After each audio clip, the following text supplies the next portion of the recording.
Prezados usuários do CISEA, neste vídeo iremos abordar como estimar os parâmetros de um modelo em que esse modelo seja múltiplo. Então, para isso, vamos abrir o programa CISEA. Para abri-lo, busque no desktop do seu computador o ícone do programa CISEA. Ao encontrá-lo, dê um duplo clique. Com o programa aberto, podemos verificar o menu suspenso que se encontra na parte superior do programa e busque a palavra regressão.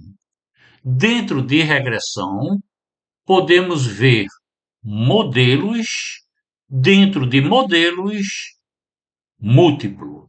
Então, vamos clicar em múltiplo para abrir o formulário que tem como objetivo estimar os parâmetros de modelos com várias variáveis preditoras, ou seja, modelos múltiplos.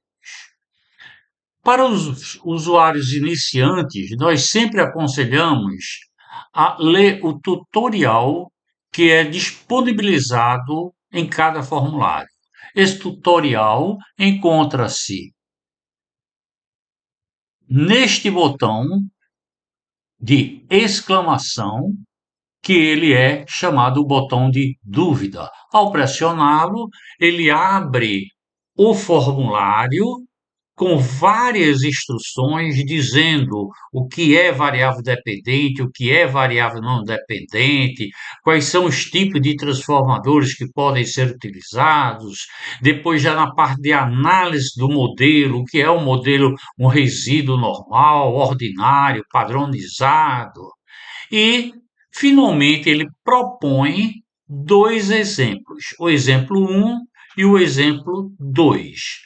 Esses exemplos, por exemplo, o exemplo 1, ele aconselha utilizar o arquivo denominado exemplo 96, exatamente para que o usuário faça essa rotina de cálculo usando, veja se coincidem os resultados que ele obteve no computador com os resultados que estão aqui.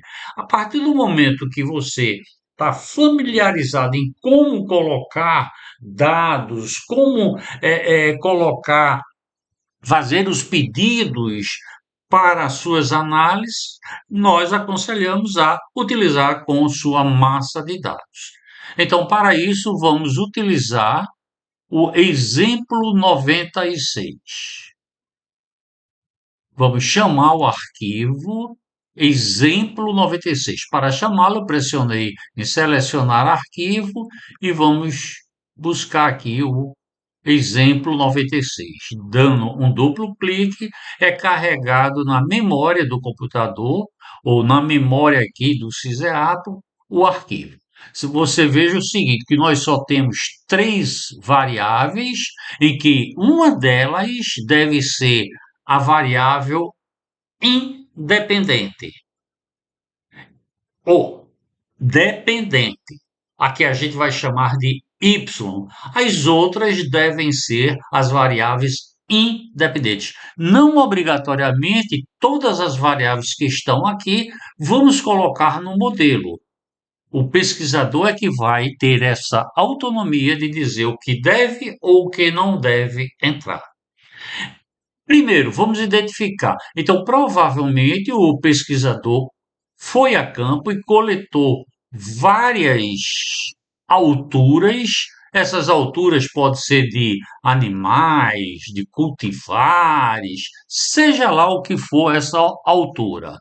E ele quer associar a altura como sendo uma função dos dias de cultivo e do espaçamento que está entre essas espécies. Então, vamos colocar essas informações dentro do nosso formulário. Ele pergunta quem é o vetor denominado vetor dependente, ou o nosso y.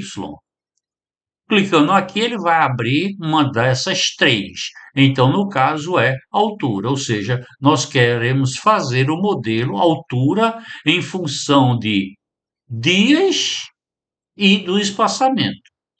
Pode, como eu disse antes, pode ter várias outras variáveis. Nós aconselhamos sempre colocar todas as variáveis que você puder botar, né? Você erra ao não botar. Colocando as variáveis, você só tem a lucrar, porque muitas vezes esses modelos são muito complexos, então quanto mais informações você der para alimentar o modelo, melhor. Então vamos colocar dias aqui. Então eu seleciono dias e aperto inserir. Você veja que a variável veio para cá. Vou querer botar espaçamento. Se eu quiser, em vez de selecionar e pressionar inserir, basta dar também um duplo clique que ela vem para cá. Vamos adicionar uma variável pela formação de duas ou mais variáveis aqui dentro, é o que nós chamamos de interação. Então vamos trabalhar, vamos inserir interação. Então, dentro dessa interação, vamos inserir dias vezes espaçamento, para saber se existe uma relação direta entre essas duas variáveis. Valide a interação. Então você veja que aqui eu tenho uma variável dependente, que é a altura, e as variáveis independentes, dia, espaçamento, dias vezes altura. Aqui você precisa responder o seguinte: você quer utilizar algum transformador em alguma variável aqui? Se sim, basta você dizer em qual você quer e utilizar essa variável. Eu costumo, nos modelos que a gente trabalha, inicialmente trabalhar com os dados normais. Mas depois, dependendo da soma de quadrado de resíduo, do R, da presença ou não de pontos outlines, de pontos tendenciosos, aí a gente começa a trabalhar com possíveis transformadores de dados. Muita gente chega e diz que isso é modificando os dados, é maquiando os dados. Não. Na realidade, o próprio nome está dizendo, vamos modelar. O que é modelar? É buscar uma forma ideal. Essa forma ideal pode ser utilizado vários artifícios, entre eles o de transformador. Então, vamos admitir que vamos deixar do jeito que está e ver como é que esse modelo vai terminar. Então, finalize o processo. Ao finalizar o processo, eu simplesmente estou dizendo, eu quero exatamente isso, sem nenhum transformador e por aí vai, né? Tá, lembrando-se que quando eu botei aqui, quando é o padrão dele, né?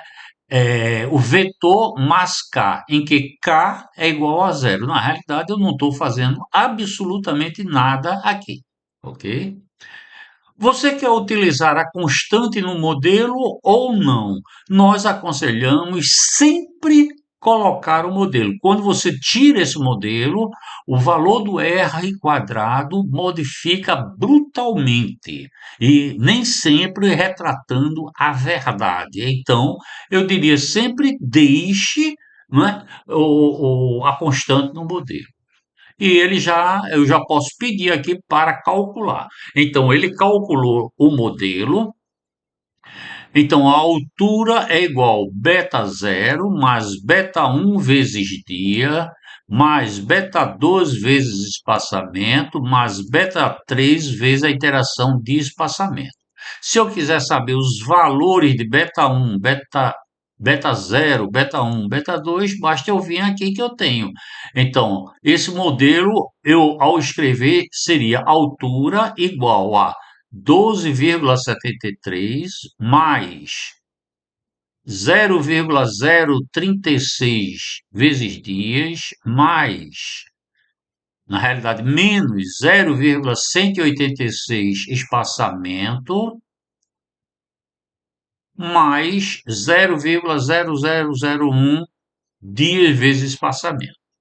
A análise de variância para esse modelo está me dizendo o seguinte, que a probabilidade para essa estatística F é praticamente zero. Aqui é um número muito grande para chegar ao valor de qualquer casa decimal.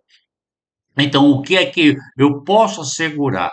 Que pelo menos, é, esses parâmetros, né? Esses parâmetros estão iguais que eu posso utilizar esse modelo. Agora, a gente precisa ainda fazer algumas análises para saber. Eu poder usar, eu posso. Agora, esse modelo é bom ou não? Então, a gente pode começar a mostrar algumas coisas desse modelo. Por exemplo, a estatística R2, você veja aqui, 89,20%. Ou seja, esse modelo só explica 90% da massa de dados, 10% se perde. Então, né, temos que verificar isso. Que a soma dos quadrados do resíduo é um valor de 15. É um valor relativamente alto para os valores apresentados em Y de altura. Vamos ver também outras estatísticas, como resíduo. A gente olha por aqui, você veja que os resíduos observados versus os estimados estão mais ou menos seguindo uma tendência da linha entre essas relações, sem nenhum ponto discrepante. Mas se eu quiser também alterar isso, eu posso alterar para ver a presença de outline. Você veja que não temos nenhum ponto acima de 2 nem abaixo de -2, ou seja, não temos nenhuma presença de outlier. E também a gente não está vendo nenhuma tendência aqui nesses pontos. Está havendo uma disparidade não homogênea. Isso é um bom sinal. Vamos também testar a normalidade desses erros, né? Desses erros aqui, ó, os erros ordinários, para saber se esses erros seguem a distribuição normal ou não. Então, calculando, nós temos a representação dos erros em cima do erro padronizado e a gente pode ver o seguinte, que de acordo com De Agostino Pearson, aceitamos H0. O que é aceitar H0? É dizer que a distribuição pode ser considerada normal. Apesar de que Shapiro-Wilks diz que não está tão bom assim. Mas temos pelo menos dois testes que asseguram a normalidade dos erros. Então, poderíamos, de uma forma bem macro, dizer, podemos utilizar esse modelo, né, e nós damos como encerrado a apresentação de esclarecimento de como utilizar o modelo, o CISEAPRO, para estimar parâmetros e ver algumas análises que estão disponíveis nessa rotina, nesse formulário do CISEAPRO. Nós agradecemos e esperamos nos ver no próximo vídeo.